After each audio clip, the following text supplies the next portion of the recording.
প্রকৃতির অপরূপ সৌন্দর্যকে উপলব্ধি করার জন্য প্রায়শই বেরিয়ে পড়ি যখনই মনে চায় হুটহাট করেই। প্রকৃতিতে না বের হলে আসলে যেমন জীবনে একটা একঘেয়েমি চলে আসে, মাথা যেন অকেজো হয়ে থাকে, যেন আর কাজ করতেছে না। 300 ফিটের দিকে এত সুন্দর জায়গাটি আসলে কোথায়, কিভাবে আসবেন, ছুটির দিনটি মাহিরের আসলে কিভাবে কাটালো, আর কোন কোন রাইডে চললো, কত টাকা খরচ পড়লো, আপনারা আসতে কত টাকা খরচ পড়বে, কিভাবে আসবেন, সবকিছুই বলে দেব। তো স্কিপ না করে অবশ্যই সম্পূর্ণ ভিডিওটি দেখবেন।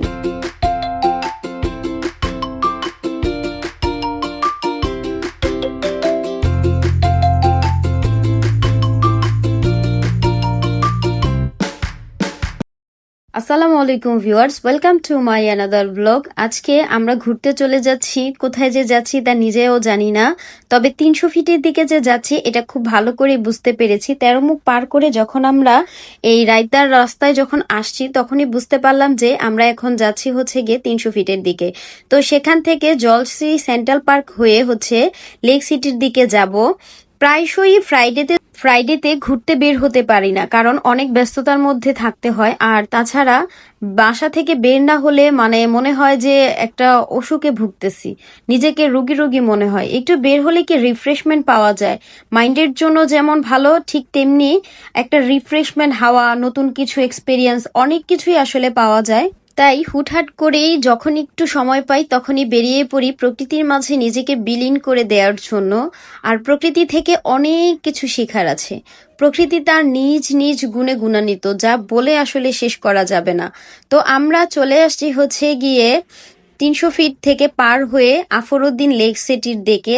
এটা হচ্ছে জলশ্রী সেন্ট্রাল পার্কের দিকে। আপনারা গাজীপুর বা গুলিস্তান যেখান থেকেই আসেন না কেন, কুড়িল বিশ্ব রোড হয়ে পরে সেখান থেকে চলে আসবেন 300 ফিটে। দেন হচ্ছে অটো বা রিক্সায় করে জন প্রতি 50 থেকে 60 টাকার মধ্যে চলে আসতে পারবেন এই জলশ্রী সেন্ট্রাল পার্কের সাথেই যে আফরউদ্দিন একটা লেক সিটি আছে, সেখানে চাইলেই আপনারা অনায়াসে চলে আসতে পারবেন।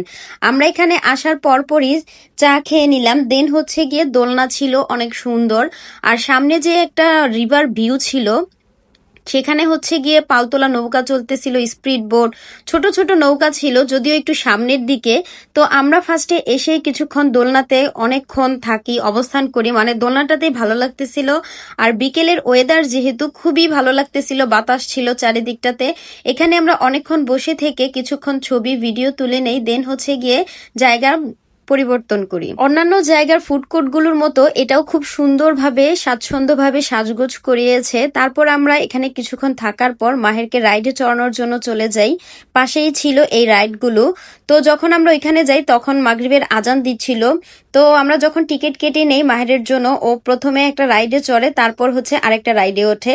বাচ্চাদেরকে আসলে বাইরে নিয়ে গেলে ওদের মেমোরি ডেভেলপের জন্য আসলে এগুলো খুবই প্রয়োজন। বাচ্চাদেরকে দেখে দেখে অনেক কিছু শিখে, আর তার মধ্যে হচ্ছে খেলাধুলার তো কোনো বিকল্পই নেই। তো এখানে পার পারসন বাচ্চাদের জন্য টিকিট মূল্য ছিল 50 টাকা করে।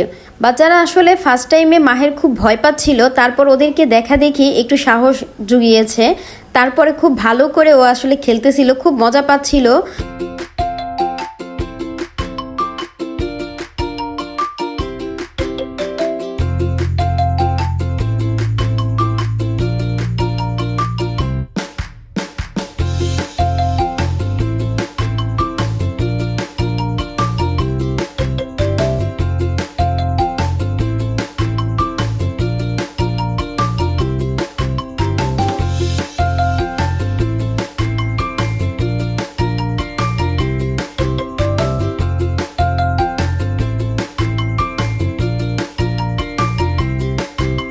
তো এখন এখানে আমরা কিছুক্ষণ স্টে করি, ফুচকা, বাদাম, তারপর হচ্ছে ড্রিঙ্কস পান করার পরে হচ্ছে চলে যাচ্ছি।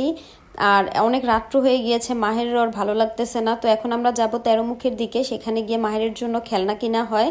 তারপর এখানেও খুব মজা পাচ্ছিল, চারিদিকে লাইটিং করা ছিল, আর ও নাকি এখন নুডলস খাবে। তো এজন্য ভাবলাম যে থাক, অনেক যেহেতু রাত্র হয়েছে, তো ওকে কিছু খাওয়া দাওয়া করাই নেই। দেন হচ্ছে আমরা যাব। তো অর্ডার করার পরেই আমরা বাইরে কিছুক্ষণ ছবি ভিডিও তুলি, নিজেদের মতন করে সময় কাটাই। তো যখন আমাদের খাবার দাবার চলে আসে তখন খাবার কমপ্লিট করার পর আসলে চলে যাব বাড়ির দিকে। আর প্রায়শই দেখা যায় হুটহাট করে বের হলে পরে ভালোই লাগে, খারাপ লাগে না। প্ল্যান করে আসলে সব কিছু হয় না, জীবনে এগোতে গেলে প্ল্যান অনেক অনেক করেছি ভাই, কিন্তু মানে ওইগুলো সব গাছানো হয় না। তো আমাদের যখন খাওয়া দাওয়া কমপ্লিট হয়ে যায় তারপর আমরা চলে যাব। তো সবকিছু নিয়ে একবারে বেরিয়ে পড়ি, যেহেতু অনেক রাত্র হয়েছে, তার মধ্যে বৃষ্টিও আসতেছে। বৃষ্টি আসতেছে, তোমার বাবা বিল দিতে গেছে, চলো আমরা এদিক দিয়ে বের হই, আসো।